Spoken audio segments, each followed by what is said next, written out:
George Magnus, good to talk to you.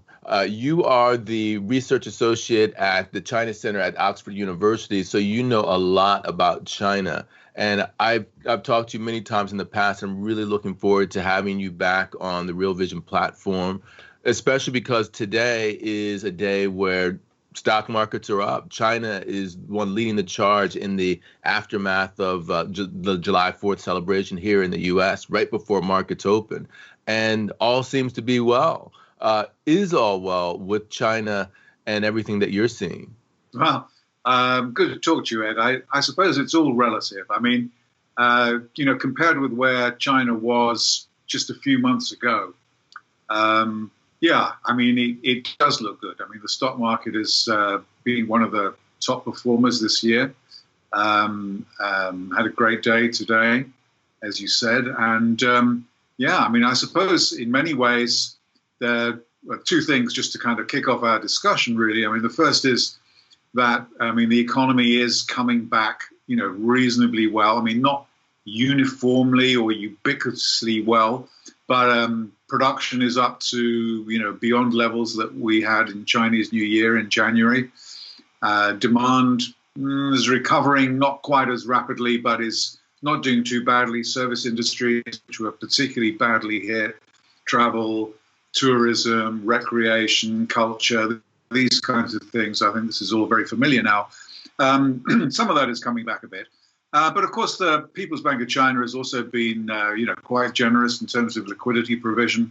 Been a couple of problems in smaller banks, which they've quickly tried to stifle and muffle quite successfully. So I think the stock market, to the extent that it means anything in China relative to the economy, is just basically telling us that retail is getting involved again. Certainly, the government and the sort of the main propaganda or news outlets, which of course are state-controlled, are kind of talking up equity markets in China a little bit. So it's got a little bit of a kind of a ring from 2014-15 as well. For the time being, it looks like it's going okay. There are a lot of threads in what you just said, but the interesting bit I found, the most interesting bit was when you talked about the production at levels higher than January, but also at the same time, actual demand not quite there yet. So it sounds like they're producing for the future. And two things come to mind. One is that sustainable? And then the second is how much of that is due to domestic demand versus external demand in terms of what they're thinking about going forward? Yeah, I mean, the foreign side of this is still pretty important. I mean, I think we're acclimatized now to the fact that China is no longer, an export-led economy in the way that it was in the 2000s, right? So current account is pretty small. In fact, first quarter of this year, actually, they ran small deficit because exports were particularly badly hit. But even though China's not an export-led economy, the foreign trade side of what goes on in China is still quite important, particularly for the southeastern and eastern provinces. After what was a pretty torrid first quarter, it looks like with Western demand for medical equipment and masks and ventilators and pharmaceuticals and medicines and goodness knows what else, it looks like the Chinese producers have been doing pretty well. So there has been a bit of a kind of a comeback a little bit on the export side. But the main thing really is the domestic side, which is the production side, which is doing well. But to reinforce the point, which you asked me, really, there is this dichotomy, really, between, obviously, supply and demand. So the production side of the economy seems to be going like gangbusters. The demand side, not quite so great. So that could be building up an inventory problem, later this year. It's quite possible. A lot of the retail and kind of culture, recreation side of the economy still really isn't firing that well. People still a little bit nervous, even though, there is, clusters outbreaks of COVID have come back. they're pretty much in kind of in control of it, I should say. I mean, but people are anxious. I mean, their behaviour isn't really normal. So I think that this is potentially kind of an issue, and employment is something which I think we should all keep our eyes on in China. I mean, everywhere, but in China as well. So every single state council and National Reform Development Commission meeting and all the kind of main state agencies, ever since the beginning of 2019, every single meeting is dominated by jobs. And the government has been absolutely adamant this year, including at the delayed National People's Congress in May, that employment was the top priority. Remember, there's a lot of migrant workers were laid off or told, not to come back to work. Many of those have now, by June, July, have gone back, but still perhaps up to about 15 or 20% of migrant workers still not back on the job, as it were. Every kind of summer, 9.5 million graduates come through the university kind of pipeline, and they have the same issues that obviously a lot of Western countries do about will they find, sufficiently well-paid jobs that meet their aspirations? Will they end up working in the gig economy, underselling themselves and so on? These things are really big issues for China, as you can imagine, because the labor market works in a rather kind of different way. So a lot of Chinese economists think it might take 2 years, if they're lucky. It might take 2 years for the employment of the labor market to basically recover its poise. But of course, in the next 2 years, my view is that China's economy is just going to continue to slow down. So I think this problem gets worse rather than better.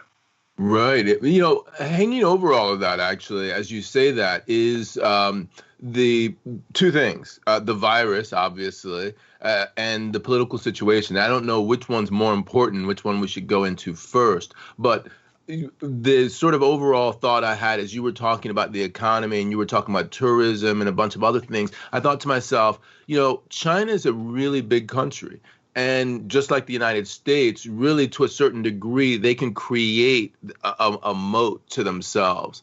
And we're sort of, I feel like, at a transitional point in terms of where China is, in terms of its economic model and how it's being perceived outside as a result of the virus. What are your thoughts on those two issues in terms of which one is more important going forward, the political side or the viral side, in terms of driving those outcomes like the ones about the employment issue that you're talking about? Yeah, I suspect the pandemic consequences. I mean, I don't really see these as, I'm not trying to understate them at all, but I don't see them as basically being permanent, up to a point, right? So I think that, before long, hopefully before long, either the virus is going to become a nuisance rather than something that we all, fear and don't go out because of or whatever. It'll become awkward, it'll become a nuisance. Maybe there'll be a vaccine in a year or 18 months, 2 years. So I don't see these as being is kind of long lasting. But there are other consequences of the pandemic, which I think could have much more durable consequences. So one of the things, as I think probably everybody knows, in Washington, they call it decoupling. In Beijing, they call it self-reliance. It's really kind of opposite sides of the same coin. And the consequences of the pandemic, maybe it was just really to accelerate something that was going on anyway. Right. But I think that that these things are really difficult to predict. But I think whilst I don't really anticipate at this juncture that there'll be a complete seizure in terms of commercial relations between the United States and China, or the Western world and China. Pending, outright conflict. Because I think that sort of interdependence is still quite at a very, very high level. But I think that a lot of companies must be rethinking their future strategies. And I think, looking at the kind of survey evidence that we get from like the American Chamber of Commerce or the EU Chamber of Commerce in China, and what companies are basically saying, maybe not all companies, because actually if you run a business in China and you want to sell to the rising middle class over the next 25 years, then you have to be there, and I don't think those companies are going to quit or leave. But I think a lot of companies basically that are at the middle of these kind of China-centric supply chains will be looking at alternatives, maybe not to leave China, but to diversify, to have more than sole source suppliers, right? So maybe they go to Japan or to Korea or to Malaysia, or in the case of US companies, they could relocate some of their supply chains back to Mexico. So we kind of see this really in the survey evidence, that there's a sort of a statistically significant, although by no means, overwhelming majority at all, but a statistically significant number of or percentage of companies, if they're not doing this already, they're looking at doing this in the next kind of 5 to 10 years. So I do think, that will be permanently, because, companies won't make these decisions for 6 months. It'll be like for, the foreseeable future. Right. So that kind of thing, I think, will affect China. I think the more hostile commercial environment affecting trade, investment, and lending. These things, I think, also very difficult to quantify, but I think they will also impinge on China, particularly if it should become, if the United States in particular, I would say, should actually want to leverage its financial clout over China, either with respect to companies that are facilitating the suppression in Xinjiang province, or because of the legislation that's going through the Congress over Hong Kong. I mean, if financial sanctions were to apply to individuals or banks, I mean, that's taking the level of confrontation up to a new level, I think. So these kinds of things, I think, are more important, really. It's the kind of the consequences of the political consequences of the pandemic, rather than the specific measurable things that we measure in economics quarter to quarter. Right. And, I think that makes a lot of sense, putting the two together and with the pandemic as the accelerant. I saw an astonishing piece this weekend in the Sunday Times. I don't know if you saw that. It was talking about the virus in Wuhan province and the origin, and there was some slight overtones of Chinese media suppression of what's really going on, et cetera. I thought it was somewhat sensationalistic, and it's somewhat emblematic of the times that we're living in terms of the politicization of the relationship between the West on the one hand and China on the other hand. And as you were talking, I was thinking about this in terms of Donald Trump, the president. You were talking about the weaponization of the U.S. dollar in certain through the banking system, et cetera. Now, Donald Trump's on his back foot domestically, but were he to understand that he only has a few months left until he's out of office, that could mean that he might need to accelerate his movements against China. Do you think that that is a potential threat? Those activities that you were talking about, weaponizing the dollar and the banking system, potentially as a political sort of salvo of at the end of a Donald Trump presidency. Yeah, I think there are a couple of things about this. I mean, the first is particularly following John Bolton's revelations in his book. I don't really know what to think about. Maybe we just don't know what to think that President Trump might do next anyway. And whether he, basically has a secret admiration for Xi Jinping, or whether, current political circumstances demand that he kind of ups the ante. I think it's quite difficult to predict. I think though, having said that, that whatever happens probably after November, the basic thrust of American policy towards China probably not going to change very much. Maybe stylistically it'll change. Maybe it could change if the presidency changed. Maybe the approach to allies would be different. But I think the threat of weaponizing capital, I think, is probably going to remain. I mean, whether it actually comes to that or not is hard to say, because if you just wanted to reason this, from the point of view of logic and in whose interests would it be, to impose kind of Magnitsky type of sanctions against Chinese individuals or Chinese banks?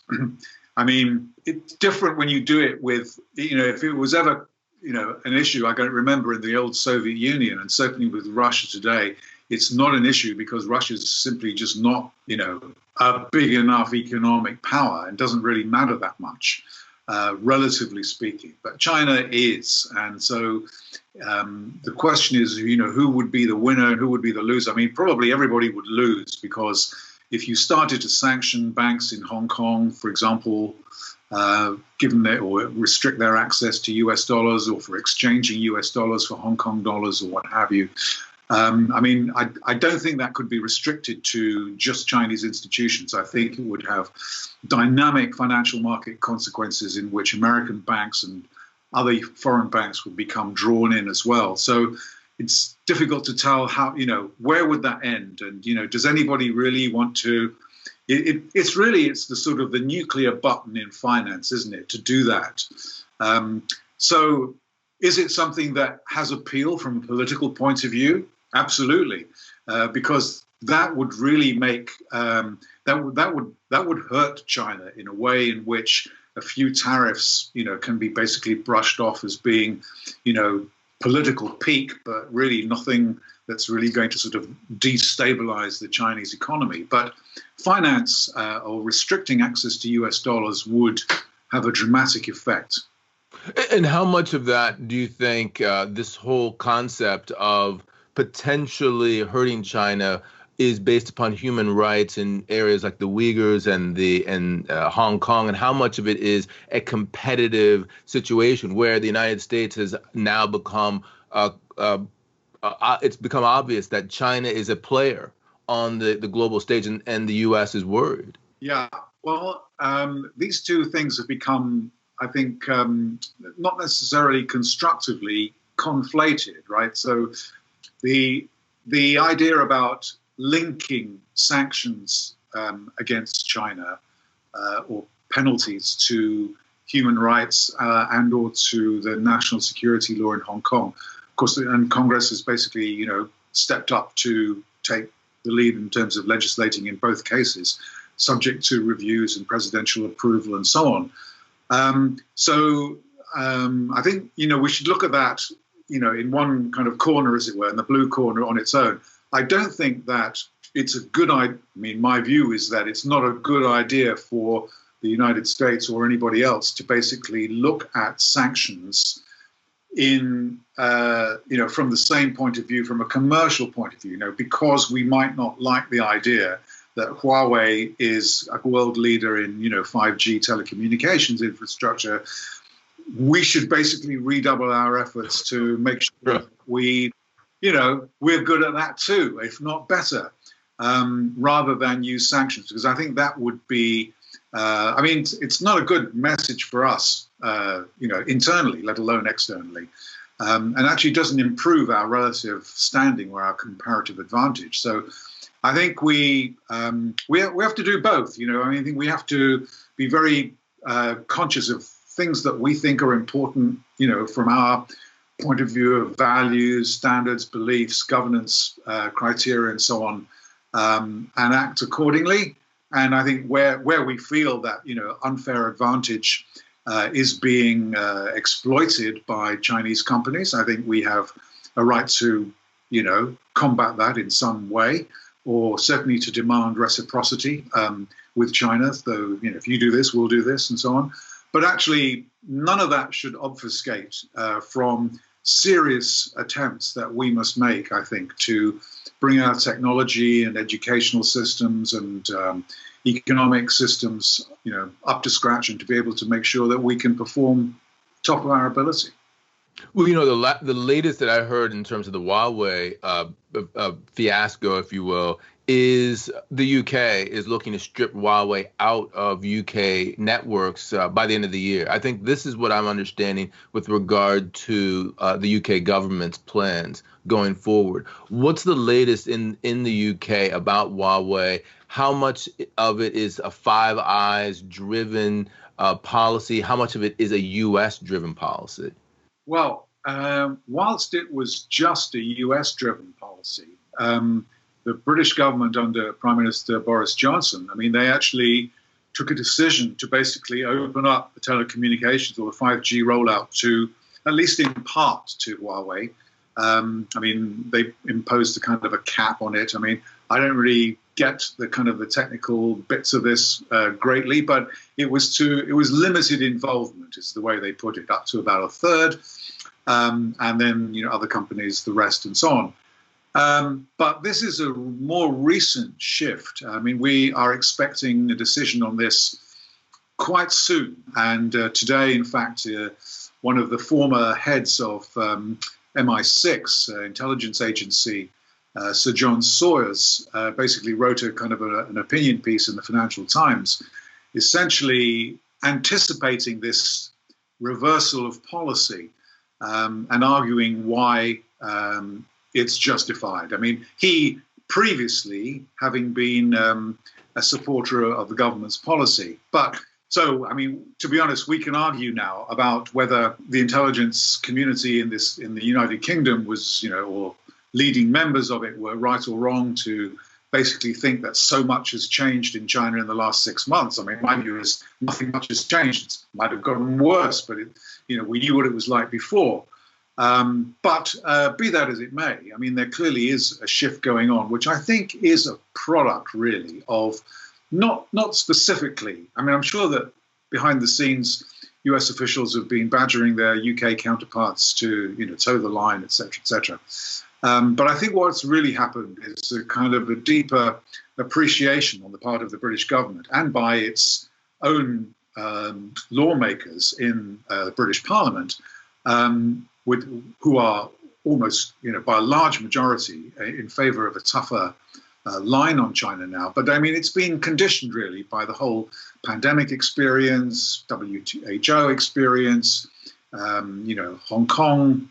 So yeah, it's a big shift of view in the United Kingdom. Right. And so it does seem like when you talk about the conflation between human rights, Hong Kong, and commercial interests, this is definitely coming into play. The pandemic has accelerated sort of an anti-China thinking in the US, UK, but also Five Eyes. So I would say Canada, New Zealand, Australia. My question is, especially when the only competitors to Huawei that I understand are in Scandinavia, what happens to the rest of the world that's aligned with the United States, like Germany, Finland? Nokia and Ericsson are the two companies in particular who are Huawei's competitors in 5G. Do you see the EU moving in the same direction, or is this something that is specific to the Anglo-American world? No, it's slightly more complicated in the EU, but again, there has been, the ground is shifting slowly. So, earlier this year, actually it was last year, actually, I think the EU radically, I mean, they did like a 180-degree shift from, because there's an EU-China dialogue which takes place. It's not quite at the level that the US-China dialogue used to be, but it nevertheless, it happens. And, in 2018, they still talked about China as a strategic partner. Since last year, certainly they talk about China as a systemic rival. The new president of the EU Commission and other officials of the EU Commission, plus leading officials in Germany and in France in particular, have voiced great skepticism within the last 2 or 3 months about China's involvement in local technology companies, in not playing by the rules, in making a mockery of the kind of the prevailing legislation or agreements governing Hong Kong and so on. So it's harder, of course, in the EU, because you have to get 27 countries kind of lined up behind a policy. But if the French and the Germans and the Brussels administration basically have kind of bitten the bullet on this, which it looks to be that it is moving that way. I mean, Germany is still, I think, somewhat ambivalent because there's a big corporate lobby there. There is change going on, I think. So I would think that, I mean, I don't know whether this is going to happen or not, but my my view would be that if you had a US administration after November, which was, shall we say, more collegiate and inclusive as regarding, allies and alliances, I think it would do a lot to turn, EU members, to tilt them in the way that they seem to be shifting already. Right. Interesting. Yeah. And as you were saying, that one thing that occurred to me is when you think about Germany in particular, you think about Germany's turn toward China in terms of an demand-driven type of system after the European debt crisis. That obviously is influencing the German corporates. If you say analogously, China has the same sort of thinking in terms of we used to be export driven. Now we have to look at away from the West. Potentially, they could still be somewhat export driven and, corral their resources in the Asia Pacific region, get people, countries on side with China, create a larger Chinese sphere of influence, if you will, from an economic perspective. Is there any sort of talk about that happening with China deepening its relationship, the Belt and Road type of thing within Asia itself? I think very much so. And I think that, well, since you mentioned the Belt and Road, obviously, the Belt and Road, it's not quite living up, I'm not surprised by this, but it's not quite living up to the hype that we heard a lot of, in 2016 to 18. But, it's a signature part of President Xi Jinping's foreign policy. It's not as coherently top-down thought out as I think some people like to think, but, it fulfills a number of different purposes for China. It's designed to protect, supply routes to China. They're building out what the Indians call the string of pearls around the Indian Ocean of ports and naval facilities to protect oil shipment routes, through the Malacca Straits and up to the coastal provinces of China. It fulfills a function in terms of exporting a little, overcapacity of steel and other heavy industry products from China. It's a very useful way, at least this is what the Chinese think, to basically build infrastructure in Africa, Asia, parts of Latin America, Eastern Europe, and then basically use that as a platform to sell Chinese products and market Chinese brands. So, when we were talking before about Huawei and about whether the Five Eyes or Europe and so on would kind of go along with it, but whatever we, quote unquote, we in the West decide to do with Chinese technology companies, obviously there's a whole third world or, emerging world out there, which, is open season for basically Chinese companies and for American and European, Japanese, Korean companies to compete over. So for the Chinese, I think the Belt and Road is, including Asia, is very, very important in terms of economic reach in the future. I think in Asia, it's kind of interesting, really, because I think Asia represents a very kind of curious kind of mixture of opportunities and risks for China, because most Asian countries, even from Japan all the way down to Australia, actually, they see obviously their economic interests as having been firmly kind of rooted in Chinese economic emergence and eruption and so on. Okay, we don't really know how rapidly that will, or how continuously that will go on in the future, because there may be roadblocks to growth and there may be, constraints on Chinese economy in the future that we didn't have before. But be that as it may, China certainly is seen as being sort of integral to the economic outlook. But from a political and security point of view, mostly, I would say, still, Asian countries look to the United States as being their, I was going to say savior, I don't really mean savior, but as their backstop. It's basically, right. United States security is still the kind of default. Now, that it could change, obviously. Nothing is necessarily forever. But this conflicted situation, which a lot of Asian countries find themselves in, I think is It's quite awkward. I don't think it's like that maybe for the Australians or the Japanese or the Indians anymore. But for smaller Asian countries, ASEAN countries and so on, it's difficult, right? I mean, you have to make this kind of trade-off. Yeah, I mean, I'm kind of hopeful. I say hopeful not with any kind of insider knowledge about it, but I was just reading recently about a change of heart in terms of Indonesia, where there's been a kind of a shift in government policy to be more welcoming to companies that want to diversify out of China or away from China and establish. I mean, Malaysia has been a beneficiary, for example, but Indonesia so far has not been as in the forefront, but it looks like it wants to kind of join that fold. So, yes, of course, Asia is China's backyard from an economic point of view, but it remains to be seen, actually, how open that backyard will be.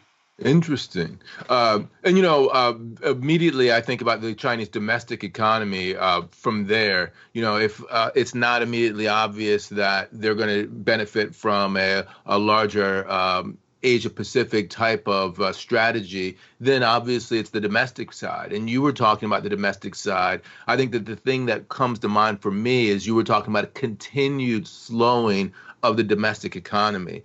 And I want to get into that. What is it that is causing the slowing? How much is debt, especially private debt, a part of that? And what are the nuances in that? I mean, I suppose all of our kind of economic kind of discussion actually should basically absent 2020 and 2021, which is, these numbers are going to be all over the place, right? So, we've had, a big crunch in Chinese growth in the first half of this year. Probably, next in 2021, don't be surprised if you saw a double-digit GDP again, but if you average it out, what's happened between 2020, 2021, most probably, the number will end up with something that's about 6%, which is where the growth target probably would have been set had they done that in May. But they abandoned the target for this year, as most people know, because of the inevitability of not compensating for the effects of COVID and so on. So the feeling that I have, certainly, looking at China over the next kind of 5 years, 10 years or so, is a number of kind of headwinds, which I've detailed in the book that I wrote a couple of years ago, which came out in paperback last year as well, Red Flags, which is, first of all, the debt situation, right? So we know from Rogoff and Reinhardt and numerous other economists that have waxed about this since 2007, 2008. Debt is a constraint. At the very least, debt is a constraint on growth over the medium term. So that's kind of place where I start, really. And I think that notwithstanding the fact that between 2017 and 2019, China did take, and it would be churlish not to, give them a kind of a round of applause for this, but they did take quite seriously the idea of trying to reduce egregious forms of risk-taking in the financial sector, which had been rampant in previous few years. So that brought down the pace of credit creation and the growth of debt quite significantly. The shadow banking sector, for example, shrunk by about 20 percentage points of GDP between about 2017 and 2019. Part of that was risk being brought back on balance sheet, but part of it was just risk being cut out altogether. So there were 2.5 years roughly of relative stabilization of debt to GDP.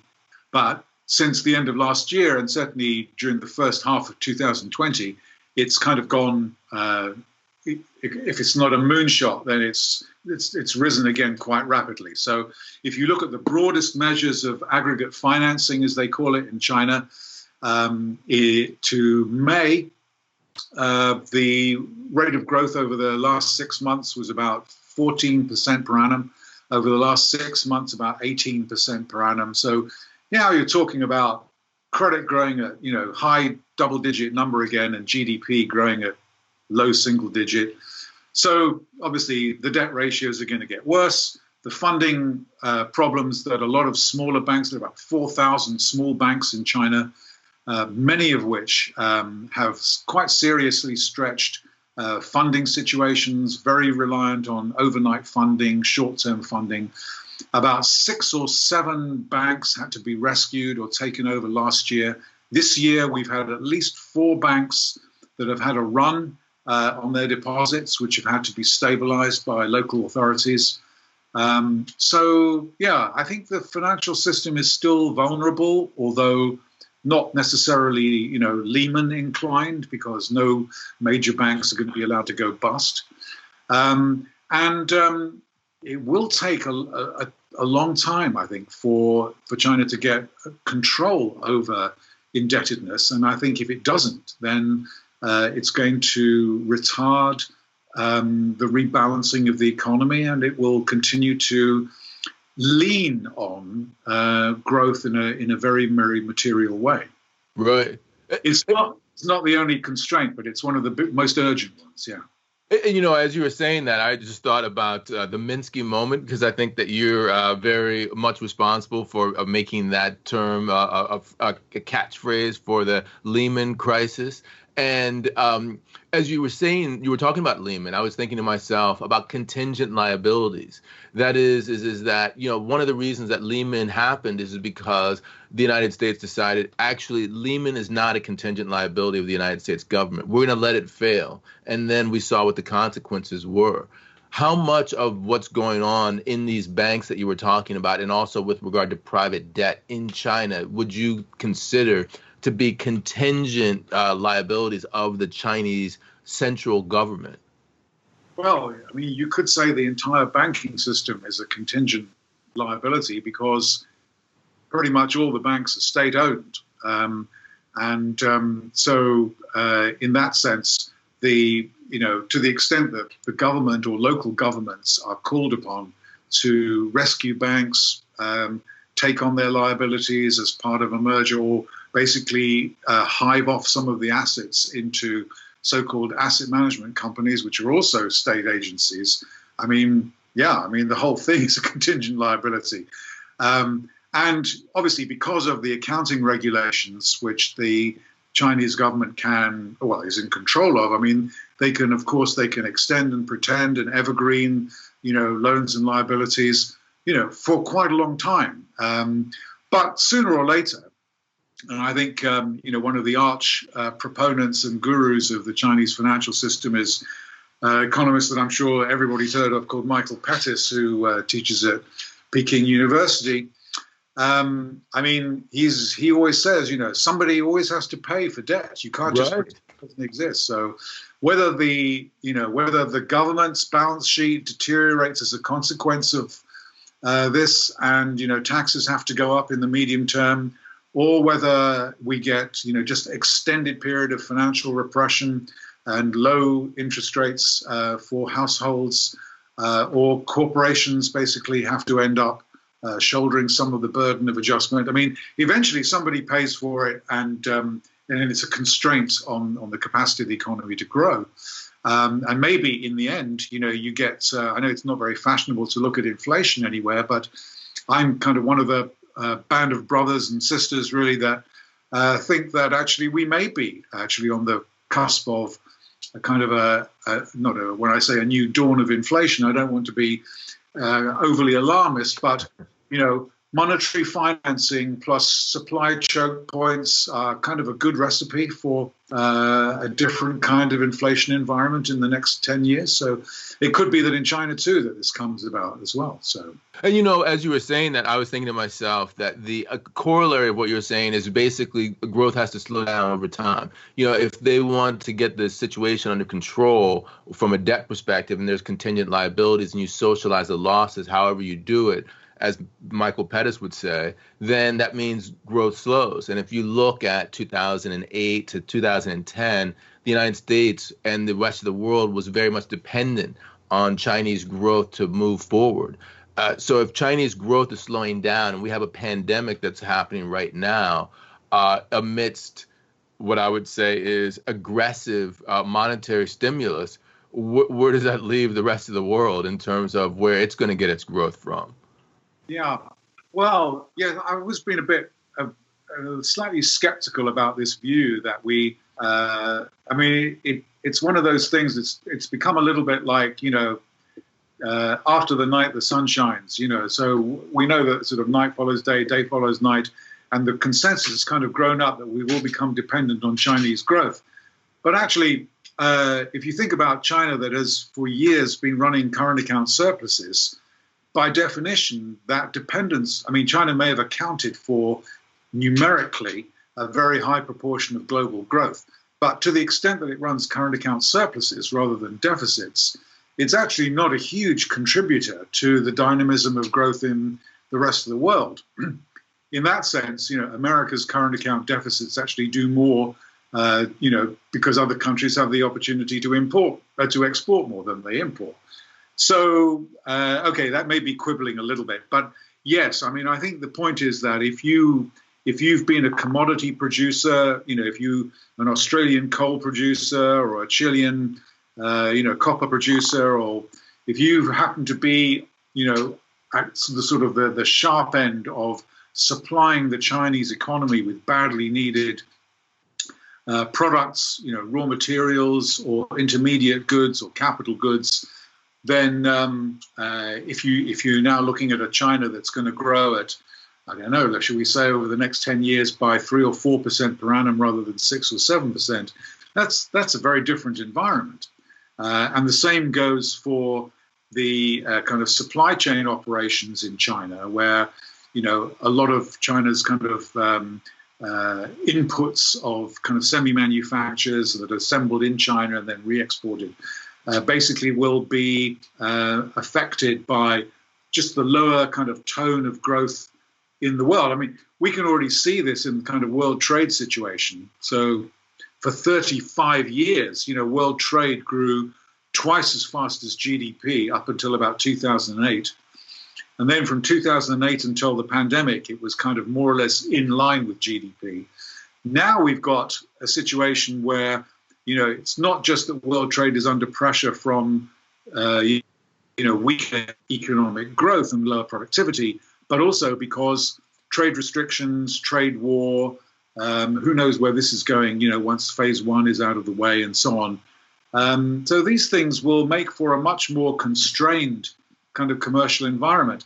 In a way, it sort of makes more appealing the idea about regional trade associations, free trade associations like the successor to TPP, for example, which, interestingly enough, recently Premier Li Keqiang basically said that it might be an interesting idea for China to inquire about joining the CPTPP, which would be rather, it would be interesting. I think it's very unlikely. I think the Japanese and Indians and Australians would have grave reservations about that. But the fact is that I think it should give us all cause to think about whether this bilateral trade malarkey is really worth the candle. It's actually counterproductive, I think, in terms of global welfare. Right. The last thing I was going to ask you about, because I've given short shrift to the domestic economy, as you were saying that, I was thinking about jobs. If trade's going to go down, obviously, and the Chinese are thinking about jobs in the future, you were saying that it's all about jobs in terms of where they're coming. What are the Chinese thinking in terms of 5-year plans, both in terms of jobs and in terms of trade and the political fight with the United States? How are they? What's the shift in terms of where their emphasis is going to be going forward, given the political dynamics, the trade dynamics, and the growth dynamics? Good question to ask, especially in 2020, because the old 5-year plan, which was from 2016 to 2020, obviously it's over now, and the new one will be drafted in this year, and probably I would say sometime after the summer, fall, sometime around then, we may see the first drafts of the 14th 5-year plan, which will take us out to 2025.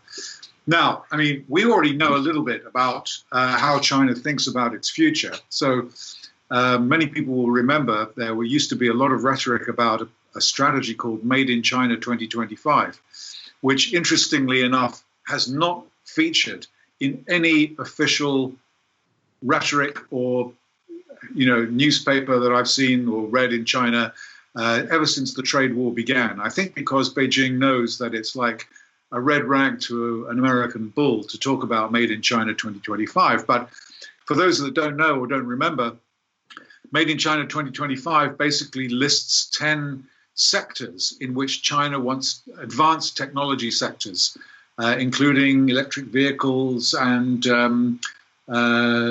quantum computing and semiconductors and goodness knows what else, in which they want to have 70% market. Chinese companies, national champions, should have 70% market share. Yeah. That, I think, and that policy came out in 2015. And then 2 or 3 years later, when the Chinese got a little bit spooked by, I forget his name now, but it was the guy that basically beat the computer at Go. I think he was a South Korean champion or something. They basically made AI their, they joined AI to the MIC 25. So they want to be kind of a world leader or primary leader in AI as well. So we know that probably the next 5-year plan will make a huge song and dance about advanced technologies, about artificial intelligence, about 5G, telecommunications, green energy they care about. I mean, it's a little bit equivocal, to be honest. China's often hailed as being the champion of, climate change policies and green energy, but actually, they build a lot of coal-fired power stations in the Belt and Road countries. And when it suits them at home, they'll boost coal production, as they have done this year, in order to basically meet targets and so on. So, it's kind of mixed marks, really. But they do care about it. They know that it's a very, sensitive thing for Chinese citizens. So we should expect to see more about that as well.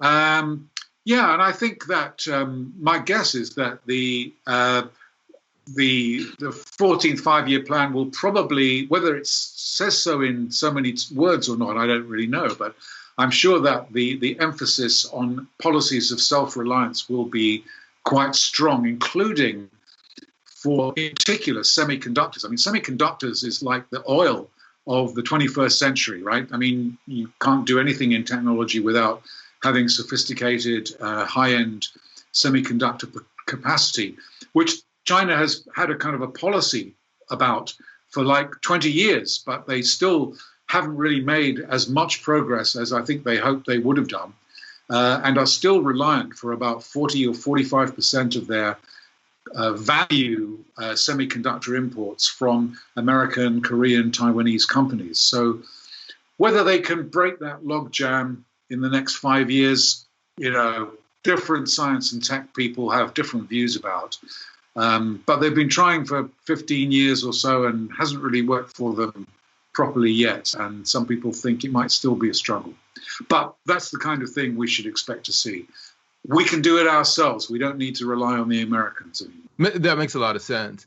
I'm going to end it in here. I think that the interview cannot be over without mentioning Liverpool and the 30-year reign of no championships. I know you're a big Liverpool supporter. What are your thoughts on Jurgen Klopp and getting the championship back? Well, it happened under the weirdest of circumstances because we actually got the title when your team, Chelsea, beat the reigning champions, Manchester City. So we got the title without a ball. But Liverpool did fantastically. They were just light years ahead of Manchester City, the next team in the league this year. And, with the pandemic and no crowds at soccer stadiums, it's kind of strange, and nobody could really get together to celebrate in the way that teams do, and fans do. But it's been great, and so I hope we'll do it again next year. Well, congratulations to you. We will hopefully challenge you next year. I think it'll be an exciting year. Chelsea, we have the Kai Havertz is someone that we're thinking about picking up. We need some defense, but I think that we'll be looking good under Lampard next year. I could talk to you all day about soccer, but promise to. I really appreciate your thoughts on China, and I hope to talk to you again very soon, George. Good to talk to you, Ed. If you're ready to go beyond the interview, make sure you visit realvision.com, where you can try Real Vision Plus for 30 days for just $1. We'll see you next time right here on Real Vision.